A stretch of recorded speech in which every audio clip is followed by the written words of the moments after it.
This is really about being free to create what you want your life to look like. We each are our own hero.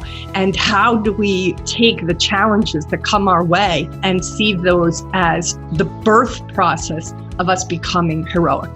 Can you meet that judgment that ultimately will surface with neutrality? This is the Wall Street Coach Podcast with Kim Ann Curtin. Aloha, everybody. Thank you so much for watching the Wall Street Coach Podcast.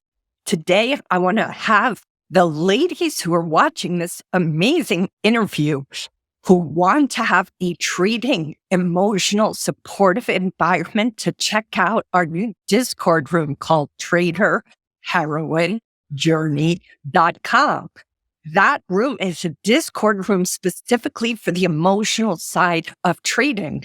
We have TraderHeroJourney.com, which is for men and women, but I've decided to launch a women-only Discord room to support the emotional side for those women who are wanting to be with other sisters who are traders. So please, if you're a woman and you want to have a community dedicated to your emotional well-being, TraderHeroineJourney.com is for you.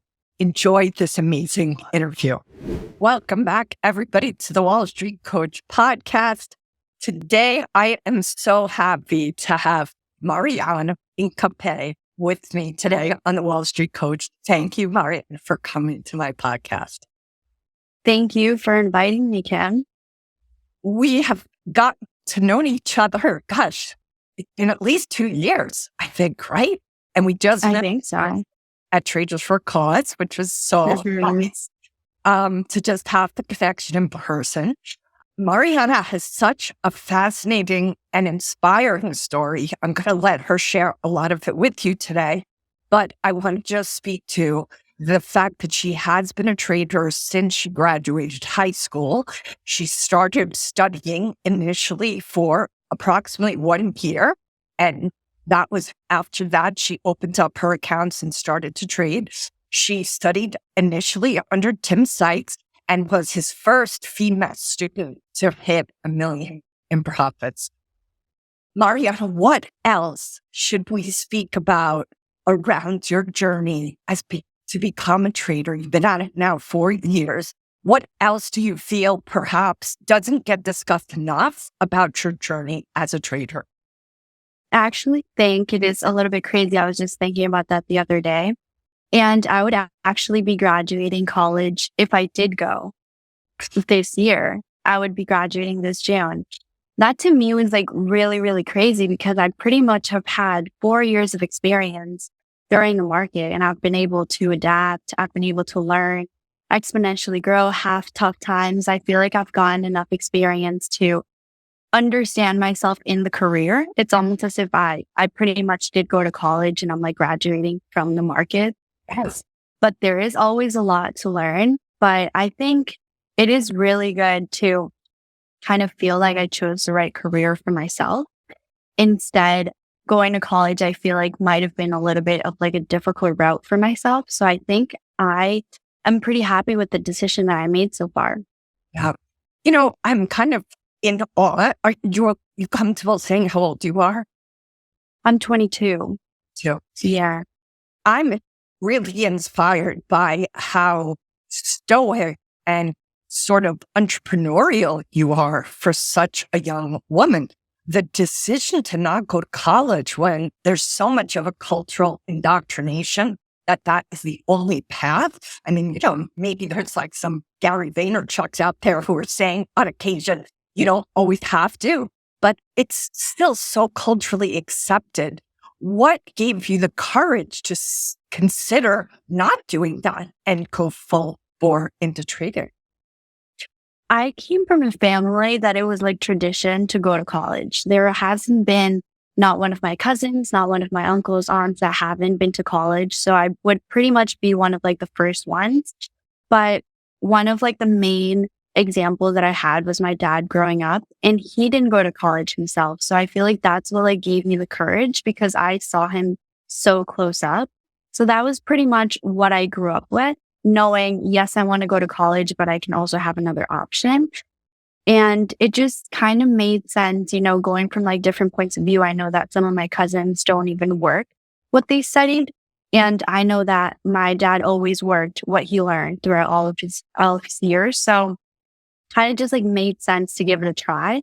And if it didn't work out, then you also have a lot of different options that you can do. Yep, for sure. And especially because you're so young, it's almost, to me, a no-brainer to test out the most adventurous choices when you're young than before you have a lot of responsibilities. Yeah. And I also did grow up kind of really liking school. So I definitely knew that if I could put in as much time to put in as much studying as I did in high school, then it could only be like higher odds that I would eventually be like a good trader. I just kind of put a lot of faith in like my studying. And that's what I focused in the most the first year, because that's just what I knew what to do. Just like study and read and learn. And then eventually I would kind of start to understand it. So that's just what I focused on. And tell us just what that looked like. So that year, did you treat the day like sort of a school day where you got up at a certain time? To just walk us through what that looked like and practically what it was you were studying.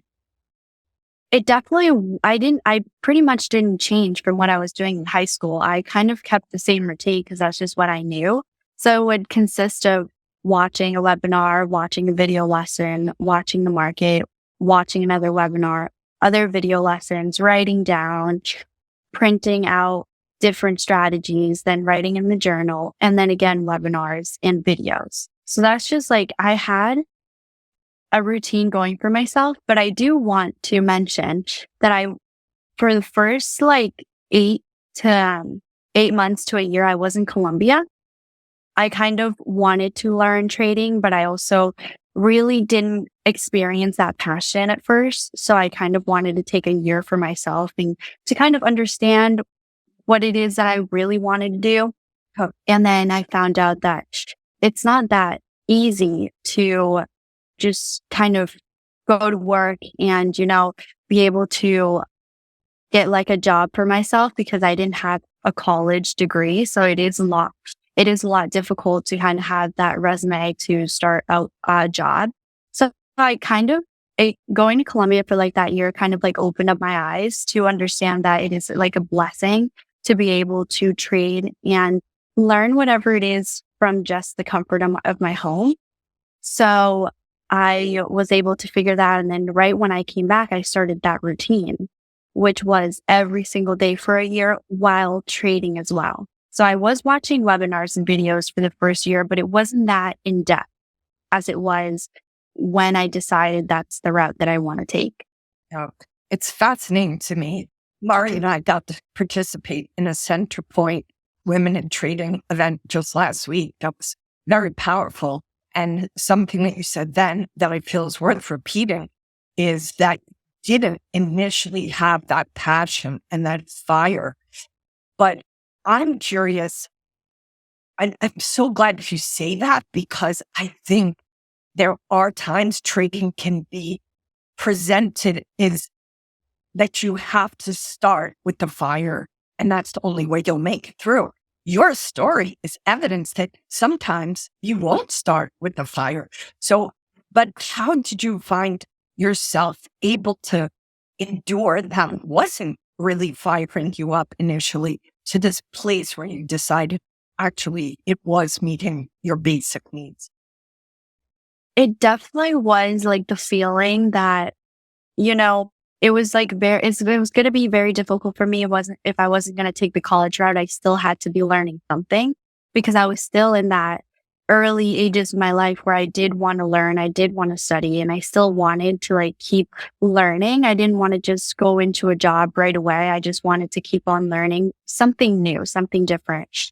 And one of the things that kind of like led like that fire in me was being able to go to the first Tim Sykes conference that I did, because there weren't a lot of women there, but I did see a lot of young traders like myself that kind of just made everything kind of seem real, because online, you can see a lot of different examples of people that have become millionaires, multimillionaires, but you seem kind of like a little far away from it. So you kind of feel like that I don't think that might be me. Or they're just like examples of others that are just very, very talented, nothing like me. But then when you see them in person and you actually understand that they didn't go to college as well, or maybe they don't even have a degree, or they dropped out of college, then it kind of made it seem like it was a little more real. And it is possible because there are a lot of similarities between traders. You don't have to be the smartest person in the room to be a profitable trader. Yeah. It's so amazing, the power of connection and community and meeting people in person, how different it is than online experiences. Even when I think about just what that Traders for Cause conference was like, just my connecting with you, we connected way before that conference, but it solidifies a connection. It makes people just feel everything makes it like 3-dimensional. It's like, this is a human being. And if they did it, maybe I can do it. Yeah. And a lot of the things that you might share might also be things that you're doing throughout your trading, but knowing somebody person to person and knowing their actual story, because you will kind of like not share absolutely everything because you don't have enough time to share it. But when you're in person, you have so much time to get to know the person's feelings, how they think, what they went through, the difficulties. You get to understand a lot of people in depth for real. And that's kind of like what happened with me. That's amazing. What do you feel? I am hearing like so much about how this began for you. And I guess I'm just curious too, because you are a woman and because we both know there aren't as many women in trading as there are men, although we both agree that it's increasing.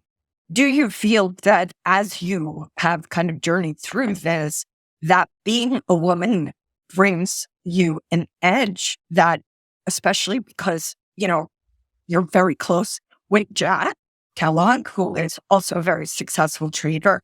And I'm sure because you talk, just shop in general, do you see, as you have these conversations with the men and the male traders, that the way you approach it based on just, let's say, being a woman does give you an edge? What have you seen about that might stand out? I definitely feel like first you will always kind of like be noticed as like the women that kind of started like the inspiration. And it is really good because it just kind of shares like a different point of view, because all of the men are kind of sharing their stories. And it is also very different with like the feelings and the emotions and the way that the men learn versus the way that the women learn. I feel like there is a lot of differences in the way we learn, and also sometimes in the way we trade as well. We can be a little bit more conservative at times. And yeah, I think it's been really good to understand both sides of trading and to be able to like compare and contrast, because it is really good. It's like a different perspective. I think about like the perspective of if you're looking at a mountain, we have 5 mountains on this island of mine here in Hawaii. And you can look at Mauna Kea from the west side of the island, which is where I live. And it just has such a distinct kind of outline. But every time I go to the east side of the island and I look at it, it looks like a different mountain. It's so different outside. And I just feel men and women, we just both have radically different perspectives. And I remember when I was like sometimes giving webinars, I would get a lot of comments that would say, you give me a lot of like peace and calm, which I guess women kind of like have that effect in like teaching, whereas like a men, it would just be a little bit more like manly.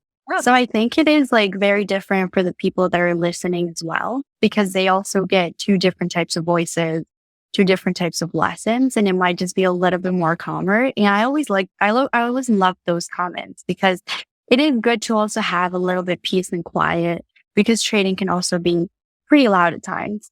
Well, absolutely. Even internally, it can be very Yeah.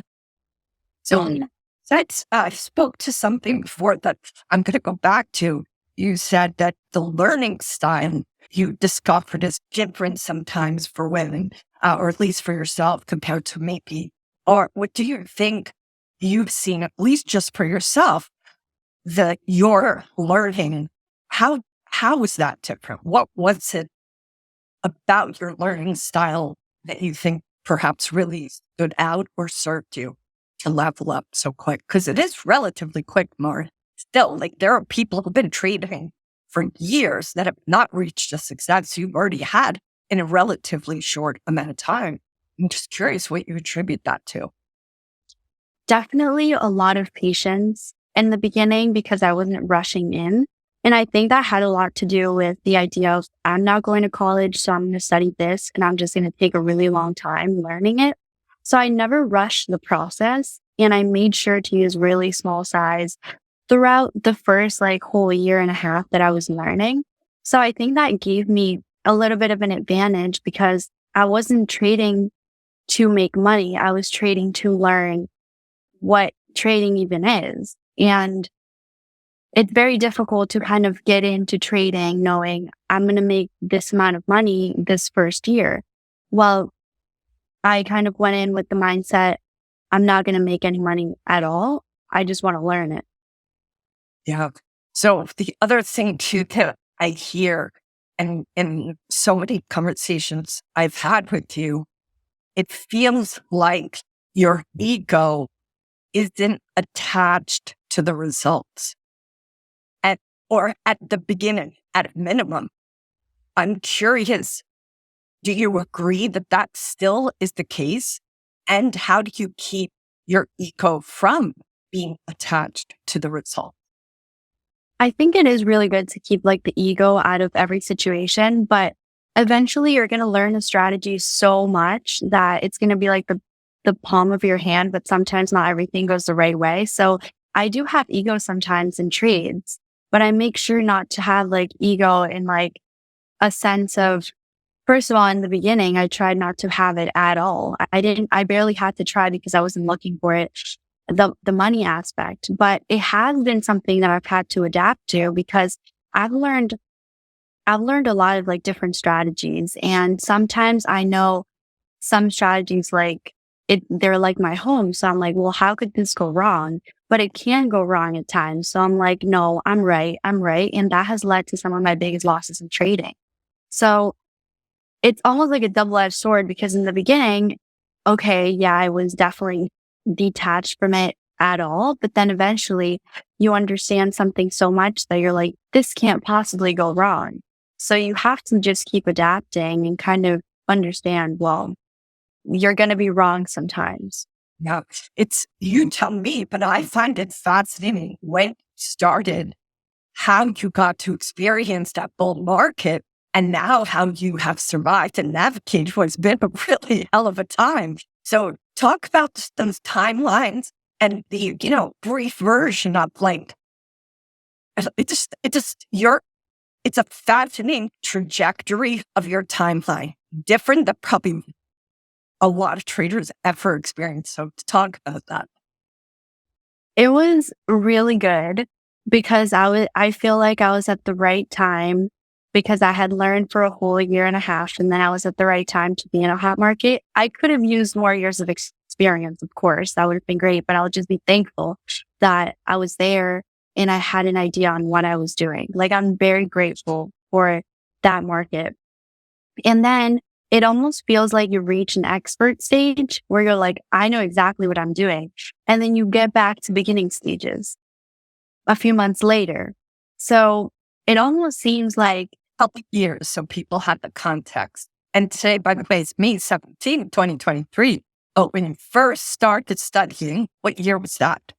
That was in 2018. Okay. Then in 2019, October of 2019, I opened up my accounts.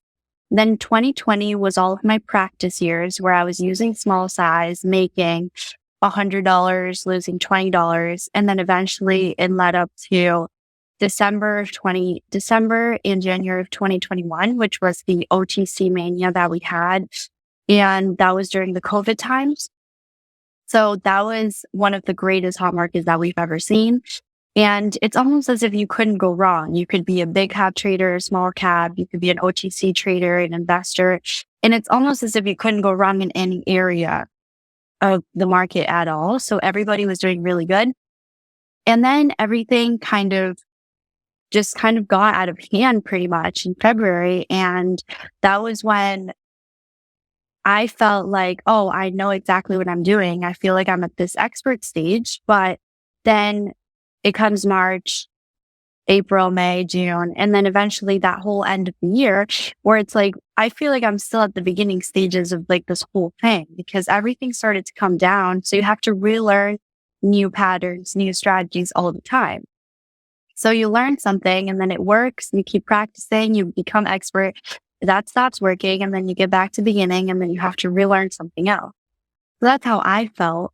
And it's been, to get like, yeah. oh, hell, this is so, now it's not, what the hell? I'm out. Did that ever cross it?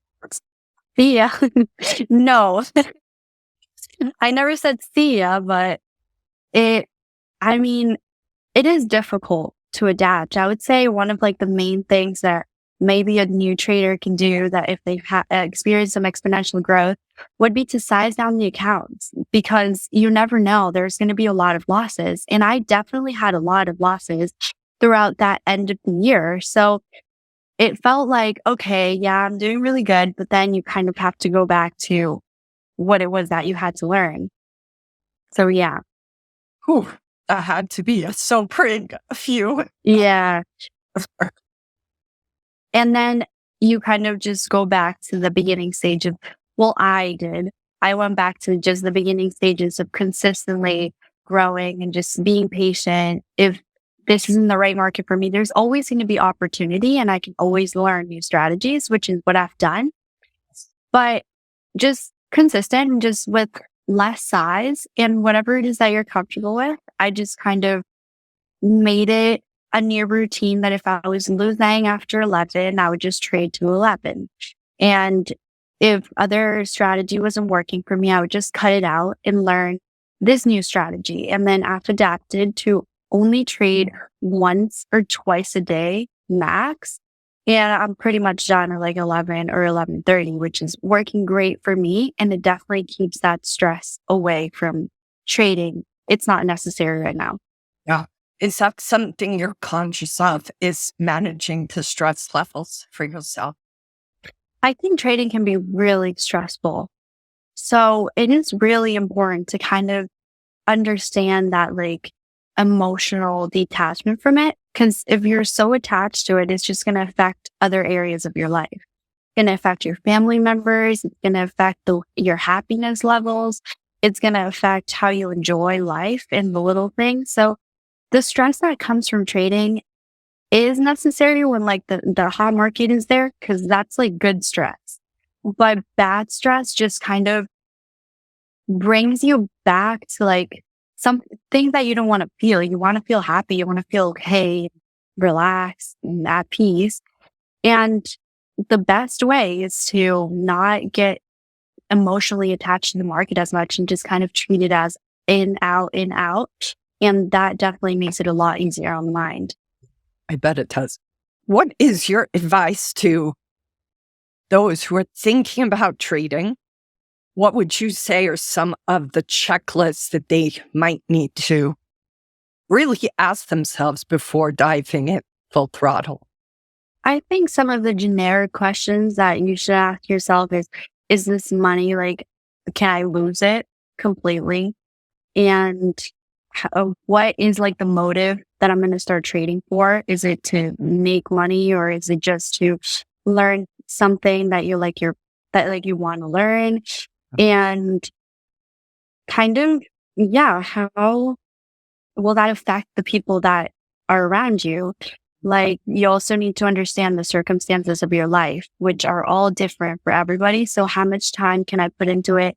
How will I divide my time? And will this be frustrating for me, or is it going to be worth it for like me, my family, or just myself? Yeah. And so, yeah, you have the ability, because of you choosing this path instead of college, to dedicate yourself to trading full time right from the get-go. Yeah. For those who have to trade part-time, let's just say you didn't get to do it full time. Do you think you'd be where you are now if you were only able to trade part-time? I think it would have definitely taken me a little bit more time. Yeah. It's just natural the more time that you put into something, the better that you will be. So if you have to split your time between two things, well, it might have just taken me double the time. Right. Yep. It would have taken me longer, or I would have had to make more sacrifices in the things that I was doing.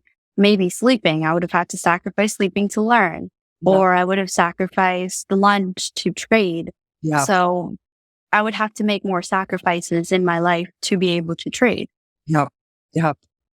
Let's just go back to just the women traders, because you really do want to inspire more women to consider trading for themselves. What would you say to the women traders that are already out there right now listening to us? I would say to not be afraid to trade or to just share, because it is intimidating and it is male dominated, but there's a lot of women now that are out there and are sharing, and to also reach out to other women traders, I think is really important, because we can just help each other out as well. Yeah, for sure. I think that's one of the things I've seen you do repeatedly, especially on Twitter. You're just always offering support and encouragement to everyone, to all traders, but women in particular, because I feel you're very sensitive to what it's like and what it's been for you just as you journey through it. We talked a little bit before we started recording just how often sometimes as a woman trader, you feel like you have to prove yourself repeatedly, perhaps to your peer group or to colleagues or other male traders. Talk just a little bit about what that's been like for you. I definitely no, but I feel like everybody in the trading industry is also very nice and very respectful to everybody, really. It doesn't really matter who it is. Everybody's really willing to teach, because I know a lot of the guy traders are always trying to teach everybody, which is really good. Yeah. But it definitely feels like if it's like a guy with a guy, it's like, oh, we're homies. I know, bro. But if it's with a girl, it almost seems like you have to keep proving that, yeah, I'm a trader. Yeah, I can do this also on my own, or you just kind of have to keep proving what it is that you're doing every single day. Whereas it doesn't seem like, oh yeah, I'm going to take you in, you're my friend. It seems like, what are you doing? Do you keep making money? Are you going to make more?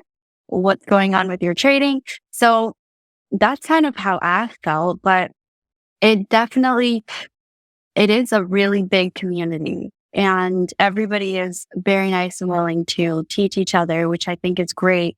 And also there's a lot of women traders that I've become really close friends with, that is really good to also see them grow and just create that group for yourself. Yeah, for sure. I second with your thoughts on this community. I've been blown away in, just these last 2 or 3 years with the generosity of spirit so many traders have. Their DMs are open. Sometimes they spend crazy amount of hours trying to help people that they don't even know. And it's a beautiful thing to see. It is a beautiful collective of human beings. And I feel, and you're one of them, Mariana. So thank you for all that you do to encourage other traders in general, and also specifically women. You're just a bright, shining light, and it's going to be exciting to see how the rest of your trading journey unfolds. So hopefully you'll come back as you continue to grow and learn. But your stoicism and your groundedness for a 22-year-old is just remarkable. It's really remarkable. Yes, you're welcome. We're going to go to Twitter Space. I just want to welcome everybody to this Twitter Space. I'm so glad we already have people coming into the room. My name is Kim Ann Curtin, the Wall Street Coach. I have the only 2 trading Discord rooms dedicated to mindset. One, if which is a women traders only called traderheroinejourney.com that we're just about to launch, and also traderherojourney.com. I also host a podcast, which I just come off of part one with an interview with Mariana. One of the things Mariana and I were just talking about was just her journey from really 4 years ago and how she got started. Mariana has been a day trader ever since she graduated high school. She really spent her first year just spending all her time studying. And then after that year, opened up her accounts. She's been trading now for 4 years. Of course, she is very well known for being Tim Sykes' first female student to hit 1 million. Mariana, it's such a pleasure to have you here. Hi, Kim. Thank you. It's a pleasure for me. It's just, I think you have this amazing stoic ability to stay very even keeled. We've talked a couple of times about your approach and how you really try to be with what is in front of you. You don't seem to have your ego as wrapped up in your trading as I hear other traders do. What do you attribute that stoicism or non-attachment to? You are so young. You were, honest in our podcast to say, you're 22 years old. What do you attribute that stoicism and non-attachment? What do you attribute that to? I think it is really kind of like important to understand that trading is just another career in itself, and it shouldn't be like taken into anything rushed or anything that you're in it just to make money, but it should also be known as something that you see as a career and that it's going to take a while, and that might also help detach the ego, because it definitely did help me to understand that it will take a while, and it doesn't really matter how long it takes, because everything will get put together and you don't have to like rush it, and you don't also have to be right. You're still learning something completely new. So you're going to be wrong, and your ego kind of like shouldn't be a part of it, because you don't really know much about what it is that you're doing. It's almost like a brand new kind of like world that you're putting yourself into. And, if you put your ego in it, then it's just going to make it a lot harder to understand. The metaphor that's coming to me is when you're about to grow a garden, you are very conscious about the soil that you're going to plant any of the seeds in, or a farm. You have to make sure that your soil is rich in nutrients, and it's like a foundation that sets you up for whatever you're growing to be the best it can be. Part of what you shared in part one that will, release with the podcast in total with this Twitter space is that you walked into your trading education as though you were walking into college. You saw that as your college degree. And so that to me feels like such an incredible perspective to set yourself up with. You told me, and you can say it again now, you weren't going into it thinking you were going to make money.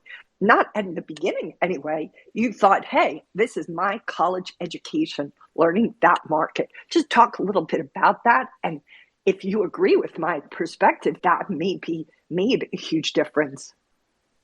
Yeah, it definitely did. And I feel like it also might help a lot to understand that it is almost like college, because a lot might just kind of say, oh, I don't understand this, I'm just going to quit and not even trade at all. But also, it might help to kind of see it as like college, or to see it as like a whole career, because it's just going to take you a lot. Like, you understand you're going to go through ups and downs, and that might also help you throughout your like, I want to quit stage, because you're kind of like in for that, because you're not in it for the money. And I guess the money does kind of keep track of the process that you are doing in trading, but it shouldn't kind of be the one thing that keeps you going. It should obviously be that you're learning something new, and that you're going to keep trying and trying even though you fail. So having that mindset might also make you a lot more patient throughout the whole time, because oh, this is a career, so I'm going to have ups and downs, and I'm not going to quit because I'm learning. talk about the years that you did start and just how diverse the markets have been since you began and how you've adapted? There's definitely been a lot of different types of markets that I feel like I've experienced. Well, pretty much my first year in 2019, there wasn't a lot that was going on for me. So I was kind of just like learning. But 2020, things started to pick up a lot more. And that's when I started to practice and to keep growing my accounts. And then during 2021, that was when I could really use everything that I had learned that whole year and exponentially grow during that account. But then once that's over and once you exponentially grow and you're at this expert stage, then that's when once you're at the expert stage, then you understand that you have to go to the beginning stage to keep learning something new. Because you get to an expert, you exponentially grow, but the market changes. So you need to adapt, and therefore you need to go back to that same stage that you started at to consistently keep growing, learn a new strategy, exponentially grow once again that strategy, and then you go back and forth between the different markets. And then 2022 was definitely one of the hardest years to adapt because I feel like there weren't a lot of things that were right for me, and I was still understanding a new strategy. And then towards the end of 2022, I knew that I was a short seller. That's what made sense to me. Then I found a strategy that could work for me from 9:30 to 11. And that's what I've been doing pretty much every single day, just executing my trade, 1, 2 trades a day. And it's really kept me consistent every single day. It's amazing. Why is it you think we don't see as many women in trading as we do men? It might just be kind of like a lot of uncertainty for women because it is a brand new field. And not only is it a brand new field, but it's also male dominated. So it definitely is intimidating just showing up and not having that voice that you can relate to as closely. But once there are like more female traders, then there is going to be a lot more that might just get that same feeling. Oh, I want to share. Oh, because I know that if this woman is doing it, then I can do it too. So it might just be that lack of women inspiration. Yeah. Marianne and I were very fortunate last week to do a women in trading symposium for Centerpoint Brokerage. And we had 500 women sign up for that symposium. It blew all of us away. So we both were like, wow, maybe there has been a huge influx in these last couple of years with women coming into trading. Women and or men, why do you feel it is a good time to become a trader? What would be your take on whether now is the time to do this? I think that there's always going to be opportunity in the market, really, but this is almost like a good year. This almost feels like my 2019, where you get practice and practice, but then eventually we're going to get a better market where that's the time to exponentially grow. So the slower quote unquote markets are definitely better to just start studying. And the more that you study, the more that you watch the market, the more that you understand the personality and the strategies that you like, then it's going to be easier to exponentially grow when the hot market is there. So this almost feels like 2019 where you're kind of just like waiting, you're practicing, you're relaxing, and then you'll get times where you're going to be trading a bunch of tickers throughout the day. That's such a good point because I could imagine, especially for somebody who wants to be in action, it's tempting to think that volatility is their friend. But what I'm hearing from you is that, especially as you're developing your style and perhaps committing yourself more to a full-time career as a trader, having a market that is not as volatile is actually going to be your best partner for you to develop yourself. Yeah, I think it is definitely an edge to understand that the slower years are the best years to get the knowledge because then when there's a hot market, you won't have time to study, you won't have time to practice, you just got to go. Yeah. Yep, makes total sense. Yeah. Let's just talk about some of the important qualities that you feel you can attribute to your success? I'll start with just your self-discipline. I really recognize how you stay true to that. Talk about self-discipline and other particular kind of qualities that you lean into that you see contribute to your success. I think I've always been very routine based, and I've always really loved to follow a routine. So it definitely does help to be a little bit more disciplined when I have a schedule set out for myself every day, no matter what it is that I'm doing. It's always either it's trading or health wise or whatever it is. I always try to have a routine for myself every day. So it just makes it kind of easier for me to have self-discipline, not only in trading, but also in my life as well. And that's kind of how I've always been. So it is definitely very good to have that discipline. Are there other qualities that you feel you just have for yourself that probably give you the edge to succeed at trading?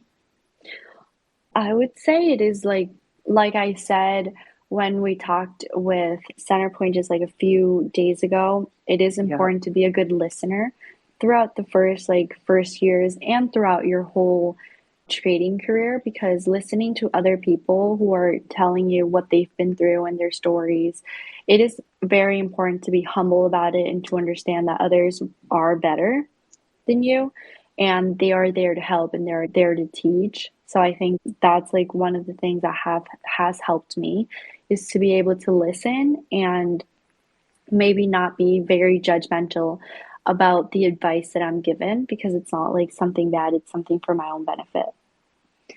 I would presume that you get a lot of advice, some perhaps you haven't even asked for. So how do you discriminate between the advice that you listen to and the advice you probably don't want to listen to? What do you use as a ruler to determine who to listen to and who not to? Yeah, I mean, it really has a lot to do with what it is that I'm going through. If there is an advice that I'm given and maybe I don't need it at that moment, then maybe I'm going to use that advice when I do need it. But when I'm given, a lot of people would say, oh, you need to adapt in the hottest market. Well, I wasn't worried about it then. But then once the hot market was over, then I used that advice. And then I knew that I had to use that advice for my own benefit. Such wisdom, Heart. Good Lord, to take somebody's advice, put it on the shelf, say, I don't think that applies now, but it might apply later. That's just profound, sister. Wow. Yeah, and I think that happens a lot because people are trying to prevent something bad to happen. So it should always be in the back of your mind anyways. If you're going through the stage where you know that you're building consistency, well, a big loss is going to affect you. So if somebody says, hey, be careful, you might have a big loss, then always be careful of it, because if it does happen, then you can be a little bit more prepared if you've already heard it before. Yeah. And we spoke in the part one we did by Zoom video. We were just talking about this community of day traders and how much generosity we both have seen and experienced, and how traders really want to see the other traders, the less experienced traders, get a leg up. We both are, we're commiserating on how remarkable that is to see it. But I also think sometimes that advice, perhaps, look, everybody has to sort of experience the pain of their own trading, right? There's going to be times when it's really costly emotionally and monetarily. I don't know that everybody can always hear at those moments because, they are attached or they feel, already bad about themselves. Mm-hmm. What do you use to make sure that you don't kind of get blinded by the disappointment or the pain or the frustration? What keeps you positive coming back another day after a difficult day or a big loss?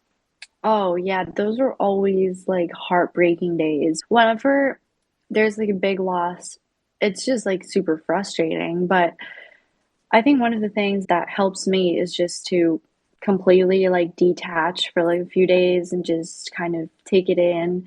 And I still do check the markets here and there, but I make sure that I take time for myself before I try anything else. You don't want to revenge trade anything. You just want to be able to relax and know that it's okay. One trade doesn't define your whole trading career. It just defined one day. So it doesn't make you a bad trader. It just, like, people make mistakes and it's okay to make mistakes, but taking like a few days for yourself and then just come back with a fresh mind and always size down when you come back is what helps me.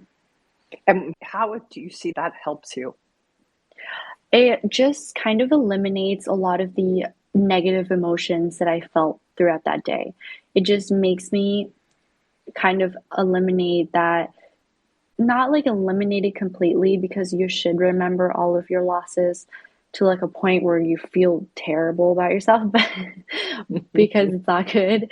But it just got to detach and then to size down kind of makes my system more robotical in a sense where I'm not trading with emotions, I'm trading with what I know. Yeah. And because I care so much about the emotional side of what traders go through, how much do you pay attention to your own emotional well being during the highs and during the lows? I think that's so important because I've been blessed with a family that is always very cautious of like how I'm feeling. So whenever I am kind of like doing bad, my family always will be there and they'll be like, "Hey, what's up?" or they'll like talk to me, and just having the right support system I think is really important. But just on myself, like the emotions that I'm feeling, I just need to remember that I'm not the only one feeling the emotions. It's also the people around me. And the negative energy that you can get from trading and just being so caught up in it the whole time, it's also going to affect your happiness levels and it's going to affect, how you enjoy life, how you enjoy things, and also how you enjoy your family. And that's not how you want it to be. You want to completely detach because trading at the end of the day is your job and it shouldn't dictate your life. Beautiful. Some of what you said about the support that your family offers you when you're in the middle of a drawdown or the pain of, just having more challenge. Do you feel that contributes to your success, having so much support from your loved ones Oh, on this yeah. journey? Yeah, I think that's one of like the main things that has been one of like the main helpers for me. I think everybody works differently. Every mind kind of like works differently, but I have a better outcome when I'm talked in like a positive way because it just helps me kind of bring myself back up and I'm like, yeah, that's right. It's okay. I'll come back from it. It doesn't matter. But if I'm being talked in a negative way, then I will kind of lose a little bit of motivation and that's just who I am. So maybe somebody else actually thrives in being talked negative and turns out to be like super good. But for me, being talked positive and calmly and know that everything's going to be okay just definitely helps me like keep going forward. I'm just curious, what would your advice be to those traders who don't have that, supportive family or don't find that they have people having their back, maybe because their extended family aren't entrepreneurial like your family was? What would your advice be to them? Where do they find that support and how important is it to their success? I would say it would be like really important to create your own support system. I was lucky enough to have my support system from my house and also from friends that I've met throughout the trading journey. But if your family isn't like loving that you're trading and isn't very motivational, then that's okay because there's a lot of other people that can kind of fill that space. And going to conferences is a great way to meet people. Also, online is also great. And just building your own support system that you know that will be there whenever you're going through a really hard time. I think that's really important. Such good advice. If you guys are enjoying this conversation with Mari and have questions, please raise your hand so I can let you have the mic. My name is Kim Ann Curtin, the Wall Street Coach. I have the two only Discord rooms dedicated to trader mindset. One of them is traderherojourney.com. I also host a podcast. This Twitter space gets weaved into the Zoom podcast that I did with Mariana just a few minutes ago, and that will be released in about a week or two.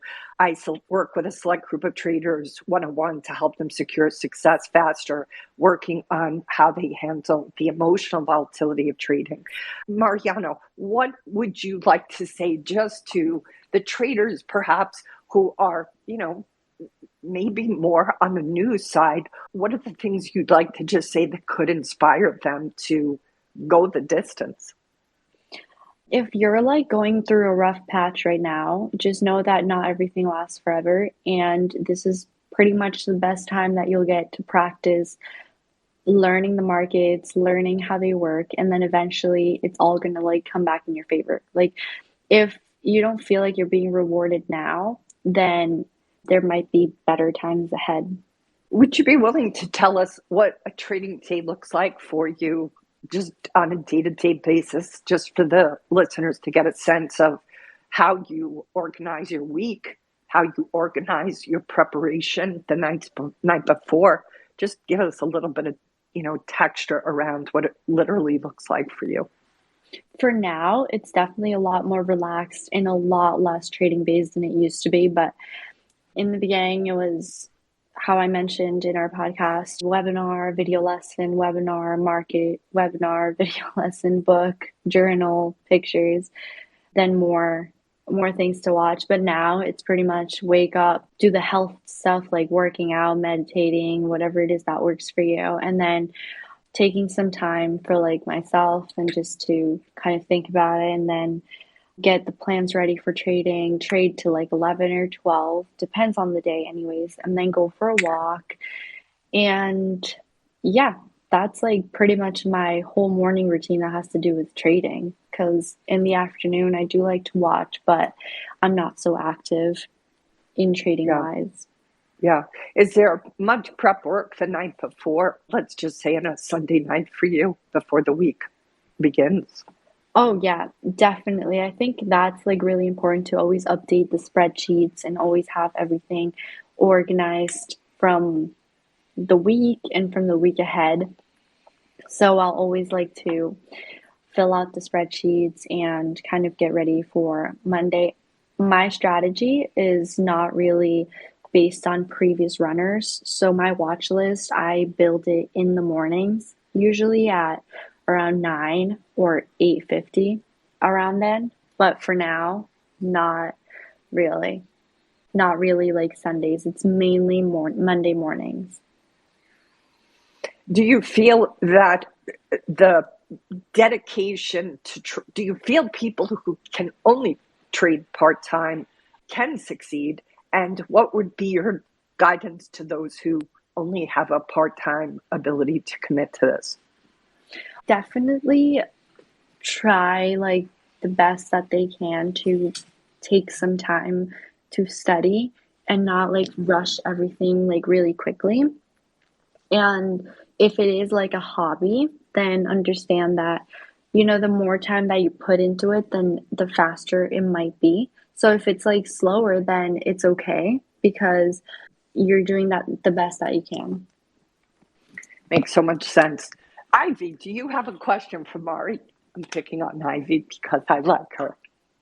If anybody has any questions for Mariana, please just raise your hand and I can give you the microphone. I'm putting you on the spot, Ivy. If you can, it's okay. What do you feel you see the future for yourself and your trade? What do you think will change over time or that you hope to create for yourself? Definitely would like to see another hot market where I feel like I'm at an expert level. But other than that, it's just going to be every day consistently showing up and just trying the best that I can all the time until forever. So let's just talk a little bit about that concept of wanting to still do it forever. We talked a little bit in part one about how you weren't necessarily passionate initially about trading, and then you discovered through that period of time that it actually did suit you.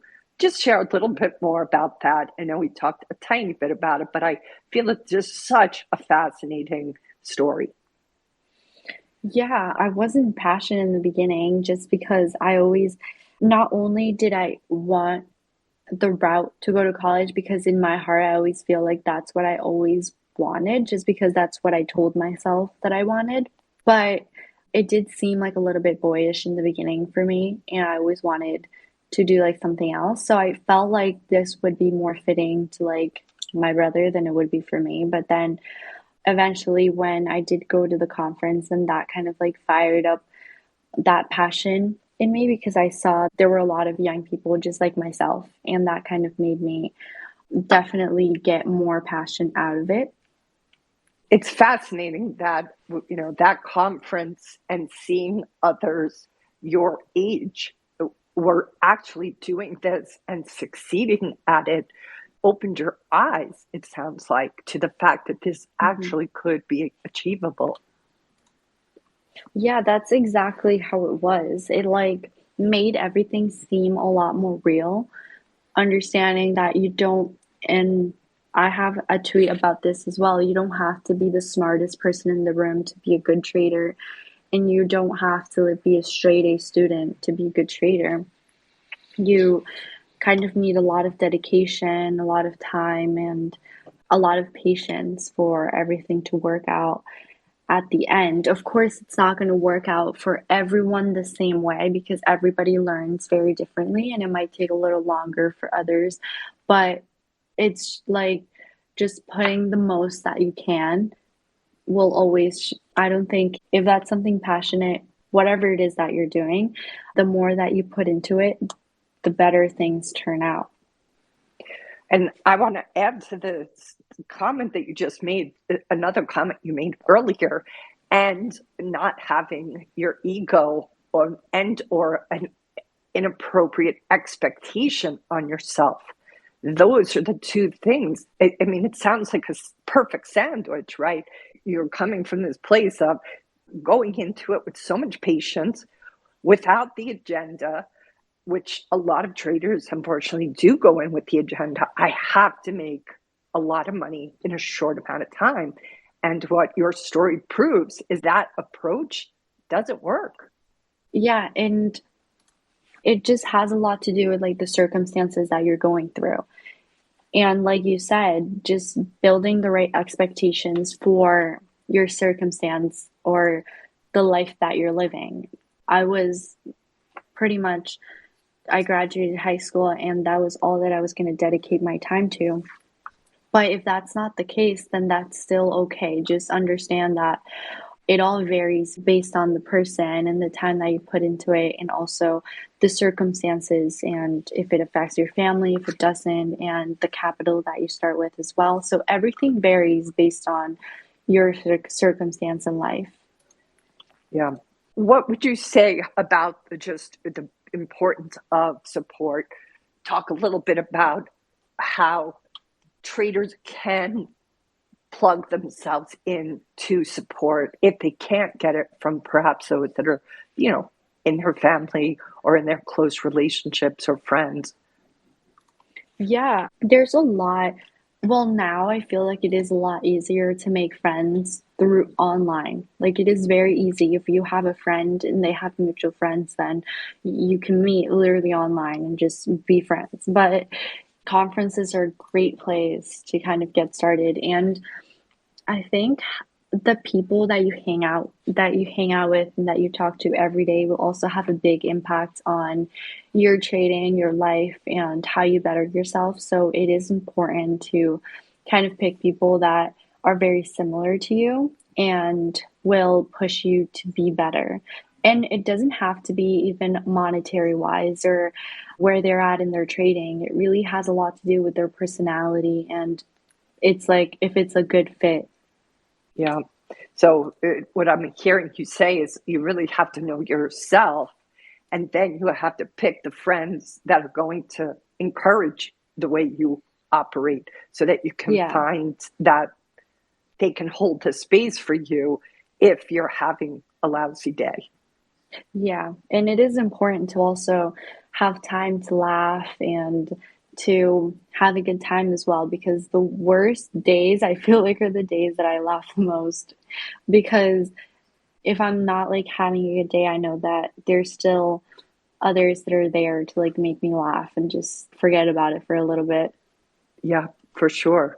What do you lean in on those bad days, in addition to those friends or colleagues that hold the space for you? What's the self-talk you have and practice on those days that have been really hard?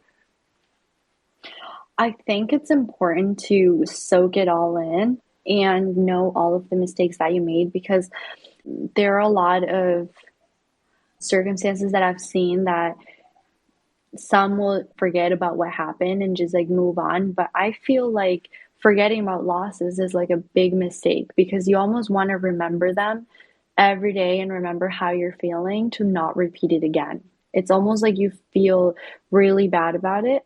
So I'm okay with like feeling bad about my trading day, because I guess that is just first part of like the loss, to feel the actual emotion that I'm feeling, but also to understand that I never want to feel that way again. So in that case, forgetting about it never worked for me. It's just always soaking it in and understanding I feel really bad. I never want to do it again. And then the next day, relax, move on, and then come back when you're ready. And that's really a remarkable thing you just said, because if that loss is not paid attention to, the likelihood of a repeat is high. At some point, you're going to potentially make that mistake again. So it's like a razor's edge between not letting it consume you and take you completely out of the game, but also to really kind of, it sounds to me like the way you described it, it's like you're locking it in to never do this. That creates this emotion again. Yeah, that's how I like to feel whenever I have a losing day. It's to soak it in that day. And almost, I sometimes go back, I close down my accounts, but sometimes I'll open them back up and look at the loss that I took. And then I close it back down. And I'm like, yep, okay, I see it again. And you kind of just like, well, that's what I do. Just so I don't want to repeat that same thing over and over again. I just want to move on from it, but actually feel it. Because if you just say, oh, it's whatever, then the odds are going to be higher that you're going to make that same mistake, instead of feeling it over and over again throughout the day. And you're like, nope, I'm never going to do it again. And then you might remember it a year or 2 years later. Yeah, for sure. Alex, it's so nice to have you in the space. I'm going to invite you to speak. Good to see you, man. It's been a long time. It's been since Vegas when we saw each other. How are you, Alex? Maybe you can't speak. I just tried to invite you to speak. Feel free to come on if you can. If you can, it's okay. Alex, if you don't know Alex, guys, Be the Trader, you got to check his podcast out. You got to check out his Twitter space. He's just an amazing contribution to his community as well. So it's good to see your name pop up here. Mari, what do you feel you would like to just say, yes to women traders, but to all traders? What would you say are the top 3 things that they have to keep an eye on for themselves and their development? I would say one of like the most important things would be to know how to adapt, because that always has to be in the back of your mind. If you're doing good right now, what are you going to do to adapt when the time is right? And I feel like it's like a difficult question, because how do you really know when the right time to adapt is?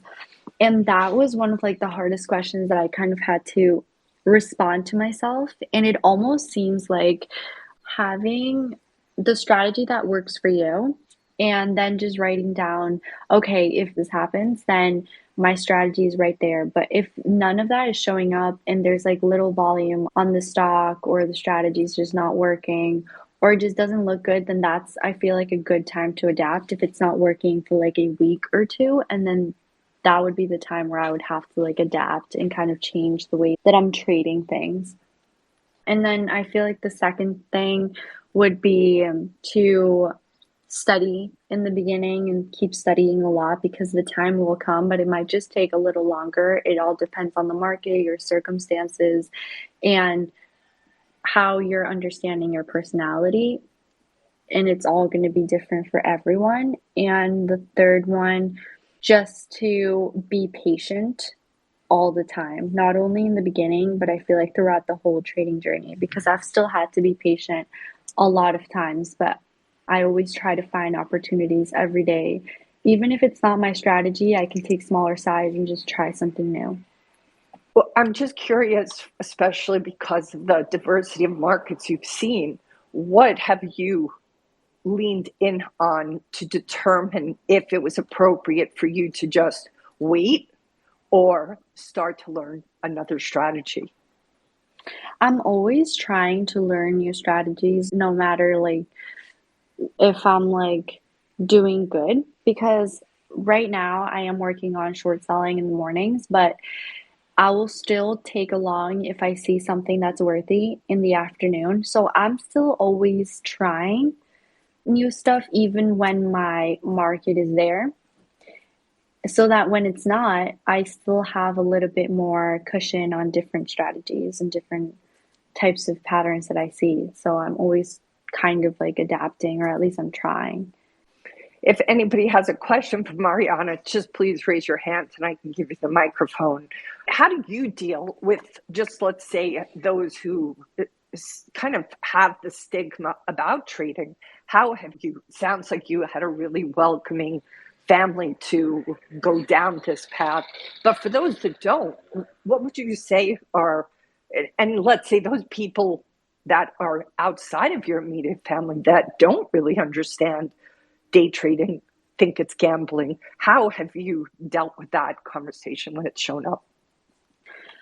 I feel like most of my family members don't even know what trading is. They're all from Colombia. So whenever I kind of mention trading, I mean, I don't even know how to say it like in Spanish. I just say trading, like day trader. So it's still like a whole new world. And for some, they do know, but there's a lot of scammers out there right now, and they don't have a good experience with trading as a whole. So I kind of try to explain it a little bit, but understand that if they haven't had like a good experience, then you can just talk about other topic. It might just be a sensitive topic, so you kind of just like stay away from talking about trading too much. But for the most part, my family members who do know trading, they don't really like want to ask much, or I mean, it's just not really a typical topic that they talk about.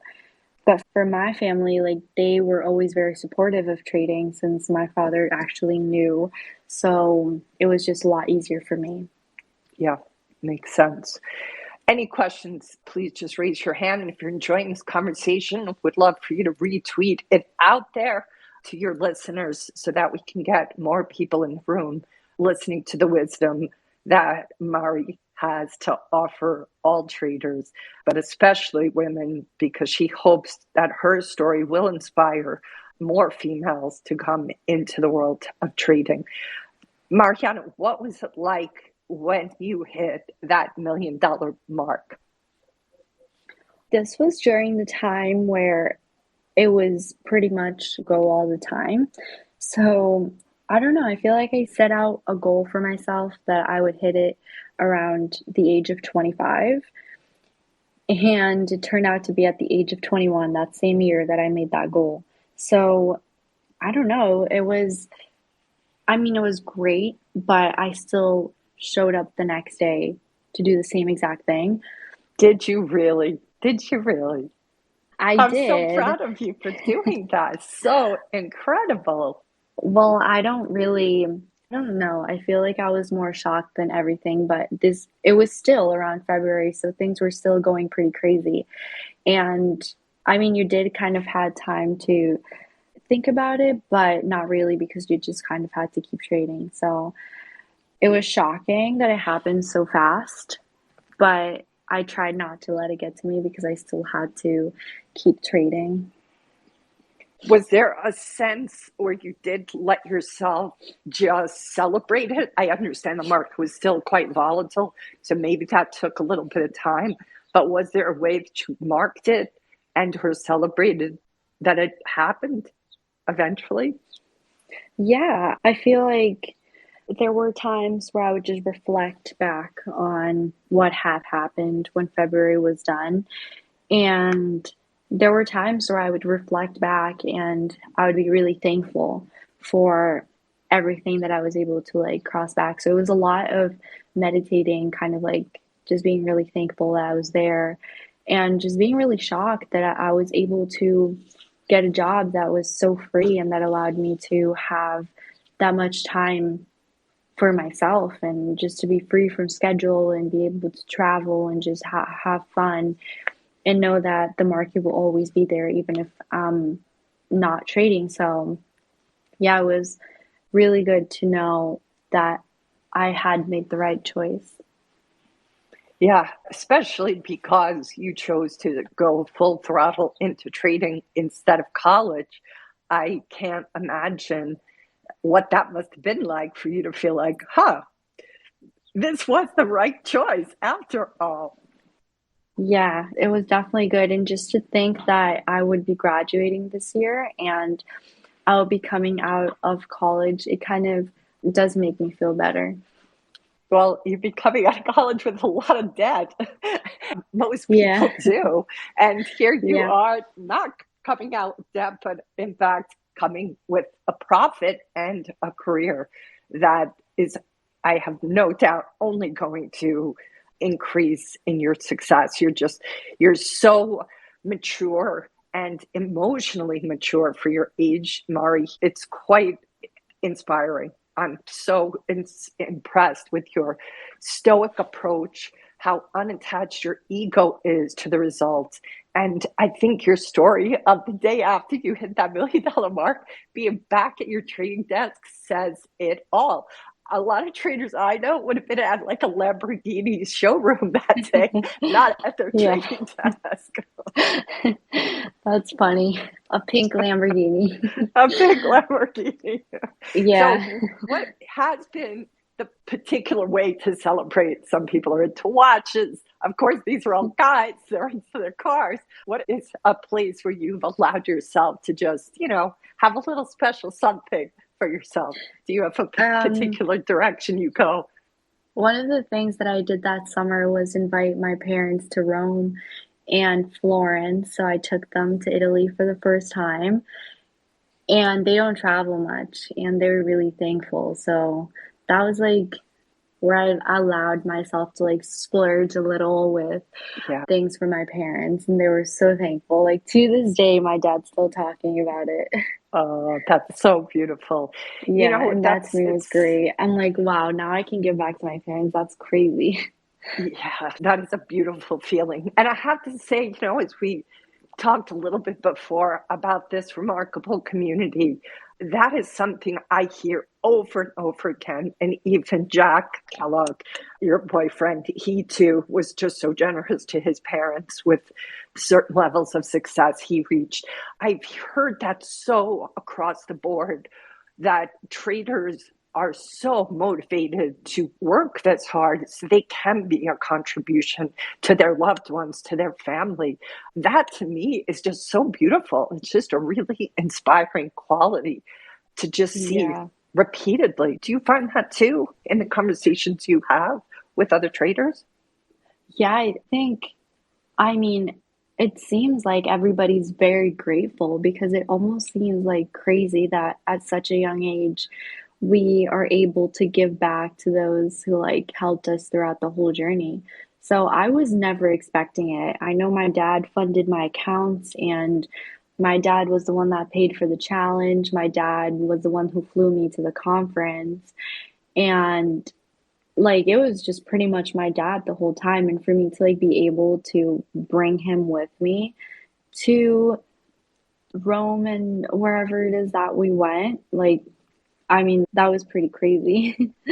Yeah. It's also Yeah. just beautiful too, though, that you were so present and conscious to the fact that he was underwriting you to get started. Are you Oh, yeah. comfortable sharing how much you were able to start with because of his, Yeah. funding that account? Please share So that. my dad started two of my accounts, one with 7K and the other with 8K, and he Okay. paid for the challenge. So that together was almost like 15,000 that I had between both of these accounts, but I used very small size. I was using $2,000 positions throughout the whole time to make like $100. And just speak to that timeline that when Yeah. things started to change and when you started to up those positions, the position size. This was during 2019, October. He funded my accounts, and then I lost for the first 5 to 6 months. I lost maybe $2,500, and that was mainly on like commissions and over trading and just trading the wrong setups and just not really knowing what I was doing with the platforms. And then once I found out during May or June, I found out that I was doing something wrong around January. And then I started to change things back around to get a lot more meticulous on what I was trading and the strategies that I was trying and how many times I was trading it. And then around May or June, I was able to turn things back around. And this was around June. No, sorry, this was early July after CYGY trade. I crossed PDT. And then after I crossed PDT, that was when I just started to compound every single day throughout every week. And yeah, it was around December, I was able to cross 100,000 in profits. And then that same December, I had my first $100,000 month, mainly on dip buying OTCs. And yeah, that's just how it pretty much all started. All pretty fast, but very consistent. Yeah. And what's these past few months been like for you? They've been really good, and I feel like they have been the most consistent that I've had, even more than 2022. These What do you months, I feel like suspect? What's different? What's I've different for you toned now? down the trading and also the position size and toned it down to like 11 or 12. So Do yeah, you pretty much toning it down a little bit. feel that all of that are you experiencing the market for yourself now just because of the experience you've had and because you've seen so many different environments? What do you think your perspective sees now that perhaps you wouldn't have been able to see back at the start? I think my perspective definitely has changed now because I understand that 1 month, 1 day won't make a difference in your trading, and that you need to kind of look at the overall perspective of everything. You need to look at the big picture because sometimes you can get so caught up in daily and monthly and even hourly. But if you think about the big picture, you can just zone out sometimes, and that's okay. What's the way you refresh yourself, kind of boot yourself? What's your practices? I think definitely reading, journaling, and just always studying and understanding yourself a lot more because I feel like every year I change my personality as well. Well, not like change, but I mean, that's just normal to just change a little bit every year. So that also has a lot to do with your trading as well. You're always going to be changing. It's a really good point, Mari, that, just our temperament, our perspective, our life experience, all of these things do adapt and change over time. And if our strategies don't change along with our perspective, changes, I imagine it's hard to stay fresh. It's hard to stay as plugged in or as connected. Yeah. Yeah, I completely agree. And it's just like a matter of understanding where you're at yourself, because it's not always going to be the same. Maybe right now you're fresh out of high school, super eager to learn, and you're studying, but then 10 years later, you have a family and you need to worry about other things.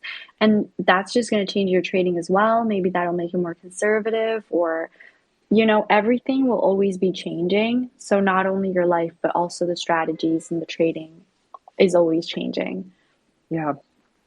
Well, Mari, I'm going to bring this to a close. Again, any questions anybody here has for Mari, feel free to just raise your hands. And of course, I'll bring that on so you can ask. This is a 2-part conversation with Mari. We did part 1 via Zoom a little while ago. The entire episode will drop in approximately a week or 10 days.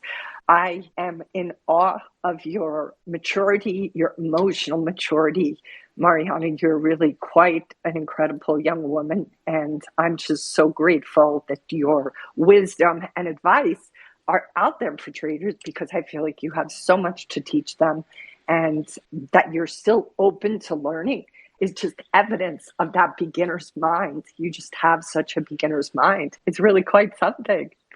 Thank you, Kim, and thank you for having me on too. It's been great talking to you. Oh, it's been so good talking to you too. Thank you, everybody, for being here. Please subscribe to the Wall Street Coach podcast so you can see this when it drops. We have other podcasts coming up soon, so I hope you'll take a look. I'm always talking about emotional intelligence because I feel it's such a big part of a trader's journey. And I also have the only Discord room out there specifically to mindset. So I hope you'll check it out at traderherojourney.com. We'll see you guys again soon on the Wall Street Coach podcast. Thank you, Mari and Ken. Have a great day. Thank you. Bye. This has been the Wall Street Coach podcast with Kim Ann Curtin. You can find out more about her and her team online at thewallstreetcoach.com. If you've enjoyed this podcast, please consider leaving a 5-star review on iTunes. Thank you for listening.